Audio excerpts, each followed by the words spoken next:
বৃহস্পতিবার মেমারি ২ নম্বর ব্লকে সাতগেছিয়াতে অগ্রসেন কোল্ড স্টোরে কর্মী বৈঠক করলেন বর্ধমান দুর্গাপুর লোকসভা কেন্দ্রের বিজেপি প্রার্থী দিলীপ ঘোষ। এরপর মধ্যাহ্নভোজন সেরে বোহার এলাকায় রামনবমী উপলক্ষে একটি বর্ণাঢ্য শোভাযাত্রাতে অংশ নিলেন তিনি। শোভাযাত্রা যাত্রা ফুটবল ময়দান থেকে শুরু হয়ে বোহার বাজারের বিভিন্ন এলাকা পরিক্রম করে আবারও পুনরায় শোভাযাত্রা ময়দানে এসে শেষ হয়। সংবাদ মাধ্যমের মুখোমুখি হয়ে প্রার্থী দিলীপ ঘোষ কি জানিয়েছেন শুনুন। মিঠুন চক্রবর্তী একজন বড় গদ্দার ছেলেকে বাঁচাতে বিজেপি জয়েন করেছে, কি বলবেন? যখন মিঠুন চক্রবর্তীকে নিয়ে সভা করে পার্টিকে জিতিয়েছিলেন তখন মনে হয়নি গদ্দারিটা উনি শিখিয়েছেন, কংগ্রেসের সব সুবিধা নিয়ে ছেড়ে চলে এসেছেন, বাকিরা করলে গদ্দার হয়ে গেল। অন্যকে অপমান করার অধিকার কেউ দেয়নি না।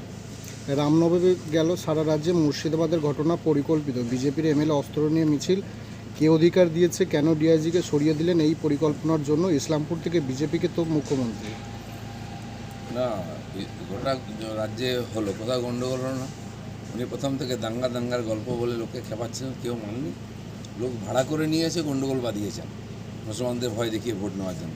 আর মুসলমানরা পশ্চিমবাংলায় দাবিদারি করবে না, ওই বোম বন্দুকের রাজনীতি ওরা করবে না, ওরাও মেন স্ট্রিমে আসতে চায়। এবারে ইলেকশন থেকে তারা পিছিয়ে যাবে।